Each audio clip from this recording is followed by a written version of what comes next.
j'ai envie de vous dire, vous êtes mon frère, vous êtes ma sœur, vous êtes ma mère, parce que vous êtes branchés pour écouter la parole de Dieu. Et je suis convaincu que la parole de Dieu va nous faire du bien. De là où vous êtes, que la grâce de Dieu nous soit tous accordée au nom de Jésus. Alors nous sommes en train de commenter sur Deutéronome 9, chapitre 1 à 3. Il s'agit de la bénédiction de l'écoute. Nous avons dit que si nous sommes Israël, nous devons écouter ce que Dieu dit. La parole prophétique que Dieu dit à Israël, il lui a révélé 4 grandes bénédictions. La première, c'est passer le Jourdain, qui consiste à passer tous les obstacles qui sont dans notre chemin. La deuxième, c'est devenir maître d'une nation plus grande. Ça consiste à nous donner une bénédiction supérieure à nos atouts. Je pense que nous avions terminé avec cela et nous avons aussi commencé la troisième bénédiction que nous avons dit, tu vas devenir, la troisième bénédiction se trouve au verset 2. Donc je vais qu'on relise ça. Deutéronome chapitre 9, verset 2. Nous voulons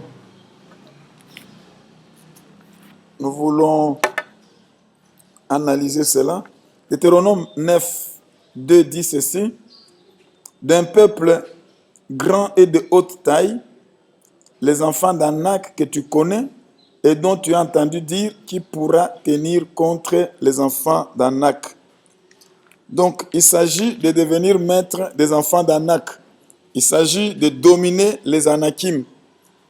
Ce soir, je commence par dire que cette promesse nous prépare à affronter les adversaires d'un autre gabarit. Dans la vie chrétienne, je disais ça le dimanche, dans la vie chrétienne, nous ne sommes pas censés rencontrer seulement les adversaires de notre gabarit ou d'un gabarit inférieur. Il peut arriver qu'on rencontre les adversaires d'un gabarit supérieur au nôtre.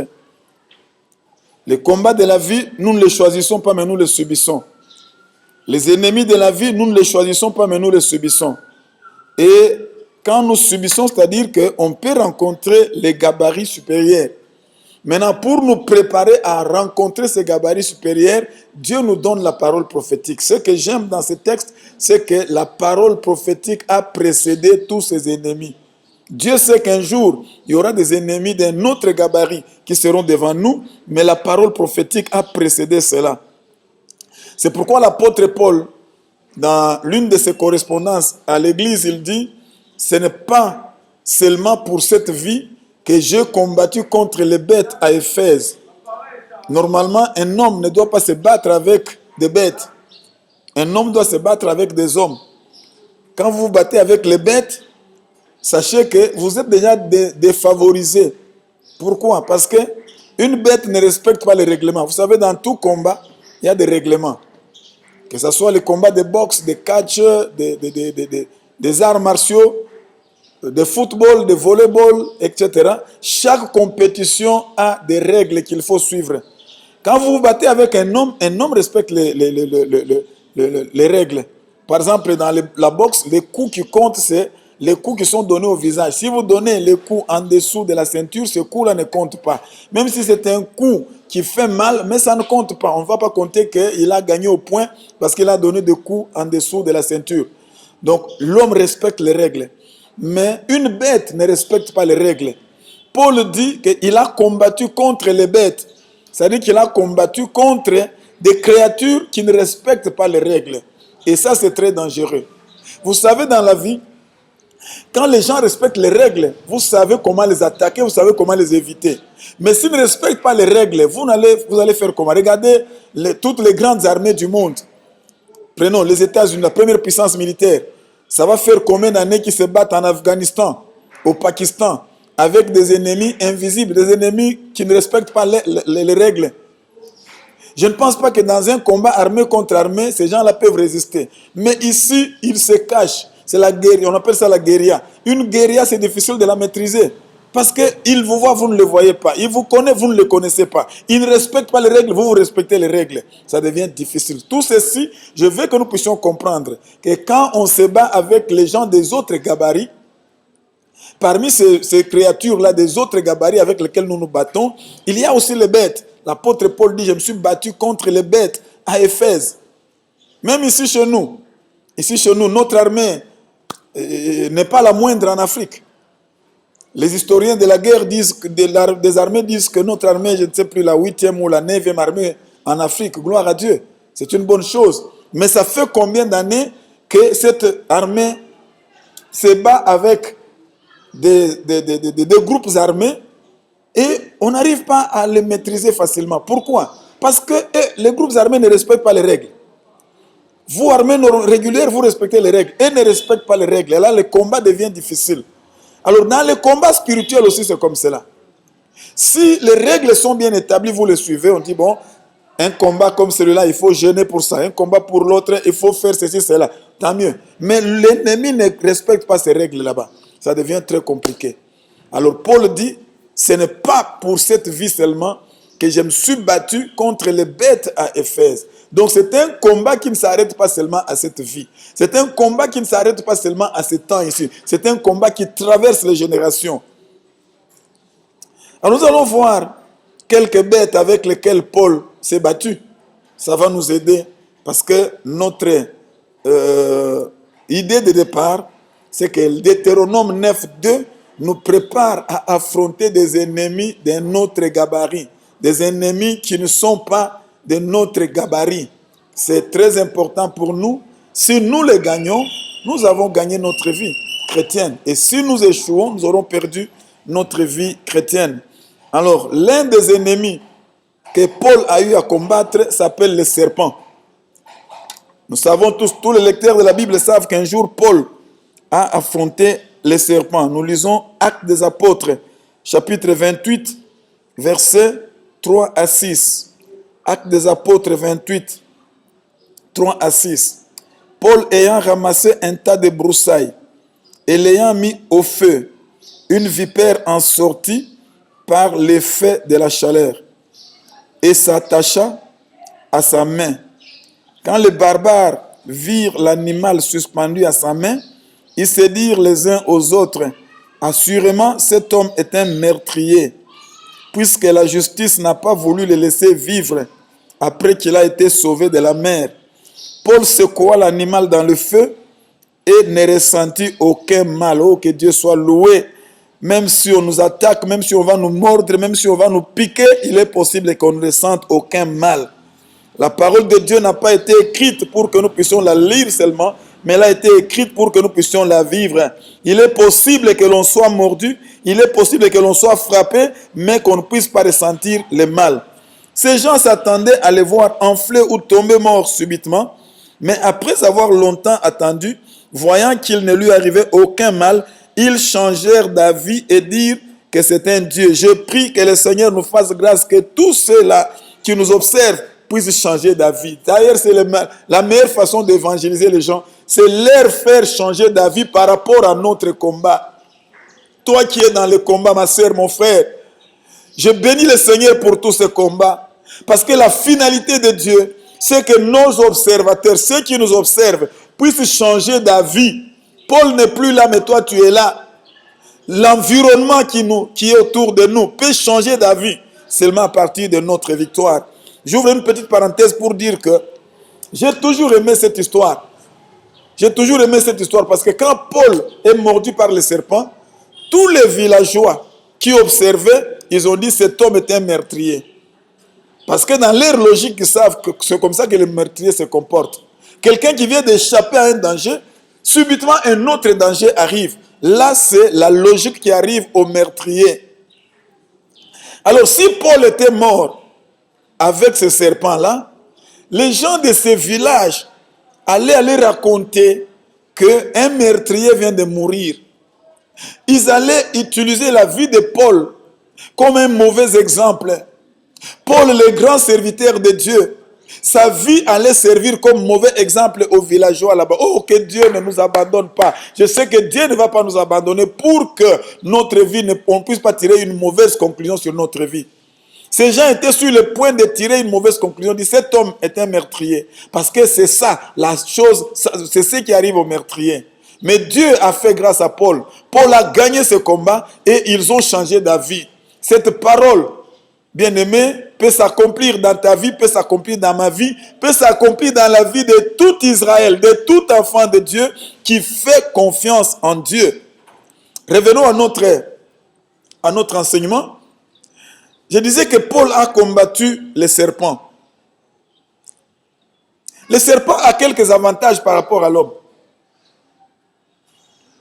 Ici, dans le cadre de Paul, le premier avantage, c'est que quand Paul ramassait les herbes pour aller mettre au feu, il n'a pas vu les serpents. Donc, le serpent peut se dissimuler facilement dans le bois, dans les herbes et ne pas être vu. Et vous savez que quand vous avez un ennemi invisible, il devient plus dangereux. Si Paul avait vu qu'il y a un serpent, il pouvait l'éviter, il pouvait le chasser. Mais il n'a pas vu. Pour Paul, il voyait que ce sont des herbes. Donc le serpent s'est dissimulé comme une herbe. Le serpent peut se dissimuler comme un bâton, peut se dissimuler comme du bois. Paul ne l'a pas vu. Oui, il y a des ennemis tellement habiles qu'il peut se déguiser facilement en ton ami pendant qu'il est ton ennemi. Il peut se déguiser facilement en quelqu'un qui te soutient pendant qu'il te combat. Il y a des ennemis tellement habiles, c'est la race des serpents, la race des vipères. Paul n'a pas vu qu'il y a un serpent. Pour lui, c'est les herbes, c'est la broussaille qu'il ramasse pour mettre au feu afin de combattre le froid. Le serpent s'est bien dissimulé. Un ennemi que vous ne voyez pas, vous allez le combattre comment? Vous allez le frapper comment? Parce que vous ne le voyez pas, mais lui vous voit. Comme Paul ne le voyait pas, donc le serpent a déjà une longueur d'avance. Vous savez, quand vous combattez les ennemis invisibles, l'ennemi a déjà une longueur d'avance. Regardez l'apôtre Pierre.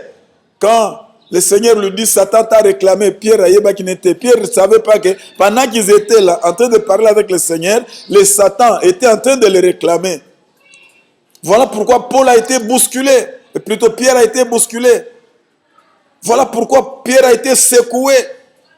Il y a beaucoup de secousses qui nous arrivent parce que le diable est en train de nous réclamer. Nous ne le voyons pas, nous ne le sentons pas. À moins peut-être qu'une vision nous soit donnée ou soit donnée à quelqu'un d'autre. Quand le diable était en train de le réclamer, Pierre ne savait rien. Heureusement que le Seigneur Jésus va informer à Pierre que maintenant là, le diable est en train de te réclamer pour te cribler comme on crible les blés. Un ennemi invisible est très dangereux.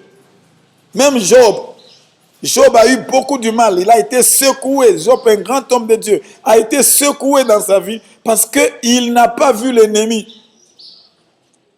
Job se plaignait parce qu'il savait seulement que bon, Dieu est en train de me punir, Dieu est en train de me faire du mal, Dieu est en train de me juger. Mais en réalité, ce qui est arrivé, c'est quoi? C'est le diable qui était en train de le frapper, bien sûr, avec la permission de Dieu. Mais Job n'a pas eu connaissance de cela. Il a vu seulement les malheurs lui arriver, mais il ne savait pas d'où venaient ces malheurs. Il ne savait pas comment c'est arrivé. Un ennemi invisible, il est très dangereux. Paul dit que j'ai combattu contre les bêtes. Parmi ces bêtes-là, il y a les serpents. Et le serpent a la facilité de se dissimuler sans que vous puissiez vous rendre compte que c'est lui. Deuxième avantage que le serpent a un venin mortel. Le venin, il est mortel. La blessure du serpent, en principe, ne peut pas tuer. C'est juste une égratignure. Mais cette égratignure-là, le mal, c'est qu'il y a un venin qui est entré là-bas. Ce qui tue, c'est le venin, c'est le poison que le serpent a. Le serpent a un poison avec lequel il se promène. Et Paul n'a pas ça. Paul peut bien blesser le serpent, mais il ne peut pas inoculer un venin dans le corps du serpent. Donc le serpent a une arme que Paul n'a pas. Alors quand on se retrouve devant un ennemi qui est mieux aguerri, devant un ennemi qui n'est pas de notre gabarit, c'est là que nous devons comprendre l'essence de notre combat. Quand on se retrouve devant ce genre d'ennemi, la première chose, c'est se souvenir de Deutéronome 9.2. Dieu a dit, tu vas gagner les Anakim. Tu vas gagner ces ennemis qui sont supérieurs à toi par leur taille, ou par leur nombre, ou par leur ruse. Paul a gagné ce combat par la foi. La Bible nous enseigne que quand Paul a vu ce serpent attaché, tout le monde a dit qu'il est meurtrier. Et il s'attendait à ce qu'il meure subitement. Il s'attendait à ce qu'il tombe là et qu'il meure. Mais Paul a gagné ce combat avec le bouclier de la foi. La vie chrétienne, On ne peut pas être agréable à Dieu sans la foi. Paul a gagné avec le bouclier de la foi. Je ne vois pas Paul agiter. Je ne vois pas Paul commencer à crier, à se lamenter ou à faire des prières d'autorité. Paul est calme. Il est calme. Il ne fait rien. Apparemment, il ne fait rien. Mais sa foi est en train de travailler. Le bouclier de la foi peut arrêter les venins. Le bouclier de la foi peut arrêter les lances. Peut arrêter toutes les armes que l'ennemi a forgées contre nous. Paul ne chavire pas, n'est pas agité. La Bible dit qu'il a seulement secoué l'animal dans le feu. Il faut que partout où nous sommes, que le feu soit là. Il faut que partout où nous allions, que le feu soit là. Notre devoir, c'est d'entretenir le feu.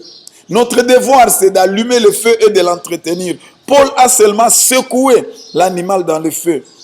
Et quand il a secoué l'animal dans le feu, il a eu la foi que c'est terminé. Il a eu la foi que c'est fini. Il y a des gens qui peuvent prier pendant des heures et des heures, mais ils ne croient pas que c'est fini. Il y a des gens qui peuvent jeûner pendant des jours et des jours, mais ils ne croient pas que c'est fini. Quand Paul a agité l'animal dans le feu, il a cru que c'est fini pour cet animal. Et ça en était fini. Gloire à Dieu. C'est ça la foi. Donc Paul, il est resté calme. Il a eu la foi dans Deutéronome 9.2, mais il a aussi eu la foi dans Marc 16. Marc 16 dit, à mon nom, vous saisirez les serpents. Les serpents, c'est nous qui devons les maîtriser, c'est nous qui devons les saisir. Paul a cru que ce que la Bible dit, ça va s'accomplir dans ma vie. Je veux que quelqu'un puisse croire que ce que la Bible dit, ça va s'accomplir dans sa vie. Nous ne marchons pas par la vue, mais nous marchons par la foi. Ce que nous croyons, nous les confessons de notre bouche et nous les voyons arriver. Ainsi, l'apôtre Paul, après avoir gagné le combat avec les serpents, il a détruit les serpents dans le feu, il est resté calme, il n'a pas dit « Amenez-moi vite à tel endroit chez les spécialistes qu'on puisse voir qu'est-ce qui se passe dans mon corps. » Il avait la foi que Dieu est avec lui et que Marc 16 est en train de s'accomplir. C'est comme ça que plus tard il peut dire « J'ai combattu contre les bêtes. » Parmi ces bêtes-là, il y a les serpents. Et nous savons tous que le serpent, c'est vraiment l'image du diable lui-même. C'est un animal rusé. Et c'est un animal mortel qui tue facilement. Mais Paul a gagné ce combat là-bas. Oh bien-aimé, cette promesse est grandiose pour nous tous. Cette promesse est merveilleuse. Maîtriser des ennemis qui ne sont pas de notre gabarit est une réalité. Nous voyons l'apôtre Paul vaincre cela. Je vais prendre un deuxième ennemi que Paul a eu à rencontrer dans son combat. Le deuxième ennemi, on l'appelle Héraculon. Héraculon. Nous pouvons lire son histoire dans Actes des Apôtres, chapitre 27. Actes des Apôtres, chapitre 27, verset 14.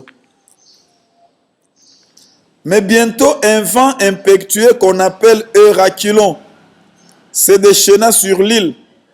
Les navires furent entraînés sans pouvoir lutter contre le vent. Et nous nous laissâmes aller à la dérive.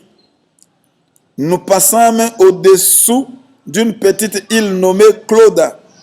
Et nous eûmes de la peine à nous rendre maîtres de la chaloupe. Un vent impétueux. Paul ne s'est pas battu seulement contre les bêtes, mais il s'est battu aussi contre le vent impétueux. Ce vent-là, on l'appelle Héraculon. Ça n'était pas pour un jour, ça a duré longtemps. Quand nous lisons tous ces textes, nous voyons que ces combats-là avec le vent, qui s'appelle Héraculon, ça a fait beaucoup de jours. C'est l'image d'un combat qui dure. Héraculon représente le combat qui dure. Paul ne s'est pas battu en un jour. Vous voyez, quand le Seigneur Jésus a rencontré la tempête, en quelques instants, en quelques minutes, il a dit, il a calmé la mer s'est calmée. Nous souhaitons que ça nous arrive chaque fois qu'un vent impétueux se soulève sur notre passage, sur notre destinée. Nous souhaitons que le miracle du Seigneur Jésus arrive. On peut calmer la mer. Mais ici, ça ne s'est fait pas, ça s'est pas fait en un jour. Ça a pris beaucoup de temps. Et quand un combat prend beaucoup de temps, ça donne un coup à la foi. Ça donne un coup. Ça a pris beaucoup de temps et l'apôtre Paul dit que nous avions même désespéré. On ne pensait même pas qu'on va encore vivre. Et reculons, c'est l'image de combat qui dure longtemps et qui s'attaque à l'espérance. Il y a des combats qui viennent pour détruire l'espérance. Un combat qui dure longtemps, ça veut dire que j'ai essayé le premier jour, ça n'a pas marché. J'ai essayé le deuxième jour, ça n'a pas marché. J'ai essayé le troisième, le quatrième, le cinquième, le dixième, le 11e. À un moment donné, on s'est dit, bon, apparemment, cet ennemi est plus grand que moi, est plus fort que moi. Et Reculons les a frappés pendant longtemps, minimum de 14 jours. Ils étaient frappés par ce vent. À tel point que, et les scientifiques qui étaient dedans, et les commerçants, et les serviteurs de Dieu qui étaient dedans, tous avaient désespéré. Et Reculons a comme objectif de détruire notre espérance. Or, la Bible dit que l'espérance ne trompe point. La Bible dit encore que ces trois choses demeurent, la foi, l'amour et l'espérance. Même si on perdait beaucoup de choses, il y a des choses qu'il ne faut pas perdre. Parmi lesquelles l'espérance. J'ai toujours appelé l'espérance, j'ai toujours comparé l'espérance à un antibiotique à large spectre, comme disent les médecins. C'est un antibiotique qui peut attaquer beaucoup d'infections à la fois. L'espérance. Même si on est secoué, même si on souffre, on a beaucoup de douleurs, mais il ne faut pas perdre l'espérance. Or, la mission des Reculons, c'est de détruire l'espérance. Dans ce passage, je vais voir l'apôtre Paul dire que tellement que ça fait longtemps, ils ne mangeaient plus. Les gens ont refusé de manger. Ils ne mangeaient plus parce qu'ils savaient que il y a des problèmes quand ça arrive, ça vous coupe l'appétit. C'est ce qui est arrivé à Paul et ses compagnons de voyage. Ils n'avaient plus l'appétit, ils ne voulaient plus manger. Pendant longtemps. Et Paul est là, l'homme de Dieu, le grand homme de Dieu. À un moment donné, il n'y avait plus de lumière, ni la lune, ni les étoiles, ni le soleil. Et Reculons, quand il vous frappe, c'est pour faire perdre les repères. Vous n'avez plus de lumière, vous ne voyez plus d'où vous venez, où vous allez, qui est autour de vous. À un moment donné, ils n'avaient plus de lumière. Les étoiles ne paraissaient plus. Donc vous ne savez plus, vous êtes le jour ou vous êtes la nuit. La lune n'apparaît pas, le soleil n'apparaît pas. Il y a l'obscurité. Vous ne savez pas quel est le temps que vous êtes. Bien-aimé, la vie a beaucoup de moments, de surprises agréables ou désagréables. Et à cause de tout ça, l'apôtre Paul dit que nous désespérions même de conserver la vie. Ils étaient plus sûrs qu'ils vont conserver la vie. Ils étaient sûrs qu'ils vont mourir. Celui qui dit ainsi, c'est le grand apôtre Paul. Mais je voudrais dire à mon frère et à ma sœur, même quand notre espérance est attaquée, le fait que l'espérance est attaquée ne veut pas dire que l'espérance est perdue. Même si notre espérance est mise à mal par tel ou tel autre problème, mais conservons cette espérance, même petit, même tout petit. Gardons cette espérance-là. Alors maintenant, mon problème est celui-ci. Comment Paul a-t-il gagné ce combat? Comment Paul a-t-il réussi à gagner le combat contre Reculons? Reculons, c'est un vent impétueux. C'est un vent qui détruit l'espérance. C'est un vent qui a fait que les gens ont perdu même l'appétit, ils ont perdu même la lumière. Mais comment est-ce que Paul a gagné ça? Parce que notre objectif, c'est gagner les combats qui ne sont pas de notre gabarit. L'apôtre Paul a gagné ça. Il y a beaucoup de choses, mais nous allons partager une seule. L'apôtre Paul a mangé la Sainte Seine. Bien aimé, le Seigneur m'a enseigné qu'il y a des combats qu'il faut d'abord manger la Sainte Seine. Ça m'est déjà arrivé comme cela. Quand je vois des combats que je ne saisis pas trop bien, des vents qui soufflent très fort, où vous sentez que votre foi est en danger, votre espérance est en danger, l'apôtre Paul, la Bible dit qu'on peut lire le verset 35. Actes des Apôtres, chapitre 27, verset 35. Ayant ainsi parlé, il prit du pain et après avoir rendu grâce à Dieu devant tous, il le rompit et se mit à manger. Ça, c'est la formule de la Sainte Seine. ayant pris du pain, ayant ainsi parlé, il prit du pain et après avoir rendu grâce à Dieu devant tous, il le rompit et se mit à manger. Paul va faire la Sainte Seine. Je disais que dans mon expérience, il m'est déjà arrivé d'être devant des combats que je ne comprends même pas. Ça vient d'où, ça va aller où, ça va faire combien de temps? Et le Seigneur m'a inspiré, dit, mange la Sainte Seine. Je fais la Sainte Seine. Il m'est déjà arrivé aussi de le faire avec un frère ou une sœur ou 2-3 personnes ensemble. On fait la Sainte Seine pour affronter un combat. C'est très important parce que le rôle de la Sainte Seine, l'un des rôles de la Sainte Seine, c'est de nous donner la force. Regardez le Seigneur Jésus. Avant de faire la première Sainte Seine, quand il envoie les apôtres, il dit, allez dans telle maison, préparez-moi la Pâque. Ils ont fait la Pâque. Le jour qu'il a institué la Sainte Seine, avant de commencer à manger, il leur dit, j'ai désiré vivement manger ça avec vous, avant de souffrir. Le Seigneur savait qu'il va traverser un moment difficile. Nous savons tous l'épisode de Gethsemane. Le Seigneur savait que Gethsemane l'attend. Le Seigneur savait qu'une coupe l'attend. Une coupe, quand lui-même a vu ça, il a dit, Père, si cette coupe peut s'éloigner de moi. Mais il dit aux apôtres, quand il institue la Sainte Seine, il dit, j'ai désiré vivement. Donc le Seigneur Jésus avait un désir ardent.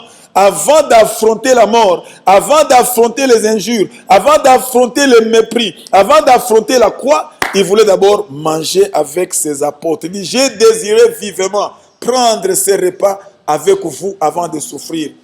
Parce que la Sainte Seine nous prépare dans les combats. Pourquoi?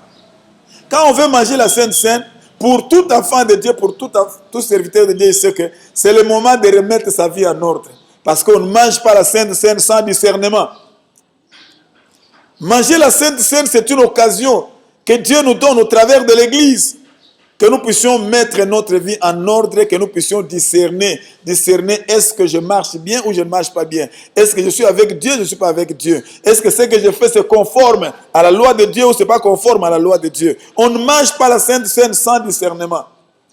Donc, manger la Sainte Seine, c'est déjà une préparation à la sanctification. Et quand on se prépare à la sanctification, c'est-à-dire qu'on a harmonisé, on a arrangé notre communion avec Dieu. Et quand notre communion avec Dieu est arrangée, ça veut dire que je ne suis plus seul, je suis avec le Seigneur Jésus. Ça veut dire que ce n'est plus moi qui vis, mais c'est Christ qui vit en moi. Et Christ qui vit en moi, nous ne pouvons pas perdre un combat. L'apôtre Paul va faire la Sainte Seine. Il s'est mis à manger devant tous. Après avoir mangé, la Bible dit qu'ils eurent la force. Et il a encouragé tout le monde. Ceux qui avaient plus d'appétit, ils ont commencé à avoir l'appétit. L'appétit est revenu. Tout le monde a mangé. Et Paul va maintenant libérer une prophétie. Il dit, personne d'entre vous ne va mourir. Alléluia. Donc Paul a mangé la Sainte Seine. Ça l'a fortifié lui-même. Et comme lui-même était fortifié, il a fortifié aussi les autres. Et les autres aussi ont mangé. Ils ont eu la force. Et Paul va donner la prophétie. Il dit, personne ne va mourir. Il n'y a que les bateaux que nous allons perdre. Il n'y a que les marchandises que nous allons perdre. Mais personne ne va mourir. J'ouvre une parenthèse. Pourquoi ils ont perdu? Ils vont perdre les bateaux et les marchandises sans perdre les hommes. Parce que dans le plan de Dieu, la vie d'un homme est plus importante que les biens matériels. Pourquoi ils vont perdre les biens matériels? Parce qu'ils n'avaient pas écouté. Ils n'avaient pas écouté. C'est une petite parenthèse que j'ouvre. Beaucoup de pertes que nous avons rencontrées, c'est parce qu'on n'a pas écouté au préalable. S'ils avaient écouté Paul, Paul leur avait dit, ne partons pas maintenant parce que le temps ne sera pas bon. Et ils se sont confiés aux propriétaires du bateau et à ces scientifiques. Ils ont dit, non, la météo nous montre que ça va aller. Ils sont partis. Et quand ils sont partis, ils ont rencontré Héraclion. S'ils avaient écouté le conseil de Paul, ils n'allaient pas partir en ce moment là-bas. Ils allaient partir au moment où Héraclion était déjà parti. Que celui qui a des oreilles entende. Si nous n'écoutons pas, c'est pourquoi même notre passage commence par « Écoute Israël ». Si nous n'écoutons pas, oui, Dieu dans son amour, il va nous épargner. On ne va pas mourir, mais il y a des pertes qu'on va subir. Il y a des conséquences qu'on va subir. Ces gens ici ont perdu leurs marchandises, ils ont aussi perdu les bateaux, mais aucun d'eux n'était mort. Mais mon problème à moi ce soir, c'est que Dieu a donné la victoire sur Héraculon. Paul a eu la victoire sur Héraculon. Il a combattu un ennemi de notre gabarit, mais Dieu l'a aidé à gagner cet ennemi là-bas. Nous aussi, dans les chemins de notre destinée, nous allons rencontrer des ennemis qui ne sont pas de notre gabarit. Peut-être qu'il y aura un serpent devant toi. J'ai déjà vu des enfants de Dieu qui ont combattu le serpent. Je n'ai pas le temps de vous expliquer le combat contre les serpents, mais j'en ai vu l'expérience des enfants de Dieu qui ont combattu contre les serpents. Moi-même, j'ai déjà combattu contre les serpents. Je sais que ce n'est pas un combat facile, mais c'est un combat qu'on peut gagner, qu'on va gagner au nom de Jésus. Paul a gagné ce combat. Et Héraculon n'était qu'une histoire. Il a écrit ça pour que toi et moi, nous puissions aussi savoir qu'un jour, Héraculon sera devant nous. Quand Héraculon sera devant nous, voilà la manière avec laquelle on peut gagner ce combat. Bien-aimés, nous sommes en confinement, on ne sait pas faire la Sainte Seine ici, mais je voudrais que nous puissions savoir que la Sainte Seine est très importante. On va étudier peut-être une formule, pour voir comment est-ce qu'on peut faire la Sainte Seine. Peut-être on peut, chacun ce soir, on va voir avec les anciens comment on peut faire ça, mais je crois qu'il faut qu'on organise une Sainte Seine pour permettre à un enfant de Dieu de gagner les combats dans lesquels il se trouve. Pour aujourd'hui, nous voulons nous arrêter là-bas. Que Dieu vous bénisse abondamment, que Dieu vous soit favorable. Je déclare et je reprends encore la parole prophétique que Moïse a dite à Israël. Tu vas devenir maître d'un peuple plus grand que toi, d'un peuple de haute taille, des Anakim.